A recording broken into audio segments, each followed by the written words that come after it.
నేను అడిగిన అధికారులను ఎక్కడ పోయినా 22,000 కోట్లు మీరు మరీ కథ చేస్తున్నారు అంటే వాళ్ళు ఏమన్నారు తెలుసా? సార్ ఏం లేదు, మేము లెక్క ఏం తీసుకున్నామంటే సాగు చేసిన వాళ్ళు వానకాలం దాదాపు 1.5 లక్షల ఎకరాలు సాగవుతుంది. నార్మల్గానే యాసంగికి వచ్చే వరకు దాదాపు 60% 50% అవుతుంది. వాళ్ళు ఏమంటారు, ఆ మిగతా 40% అవుతుంది. ఇప్పుడు పత్తి రైతులు రెండో పంట వేయలేడు కదా.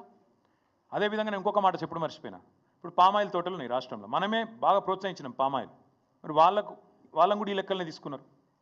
అట్లే మామిడి తోటలు, ఇప్పుడు మా నల్గొండ జిల్లాలో బత్తాయి తోటలు ఉంటాయి, ఆ రైతులందరిని ఒకటే ఘటన కడుతున్నారు వీళ్ళు. నిమ్మ, బత్తాయి, మామిడి, దానిమ్మ ఒకటి కాదు, హార్టికల్చర్ పంటలన్నింటినీ కూడా వీళ్ళ లెక్కేంది. దానికి రెండింటికి ఎట్లు ఇస్తారు మీరు? ఒకటే పంటకి ఇవ్వాలి కదా. పత్తి రైతుకు ఒకటేసారి ఇవ్వాలి కదా, సాగు ఒకటేసారి చేసిండు కదా. కంది రైతు ఒకటేసారి చేసిండు కదా. మిర్చి రైతు ఒకటే పంట పండించిండు కదా సంవత్సరంలో. నాలుగోది చెరుకు రైతు ఒకటే పంట పండించిండు కదా. పోడు రైతులు ఒకటే పంట పండించారు కదా. యాసంగిలో 50-60 లక్షల ఎకరాలు తగ్గింది కదా. అదంతా కూడా ఇళ్ళకు నొక్కుతున్నారు వీళ్ళు.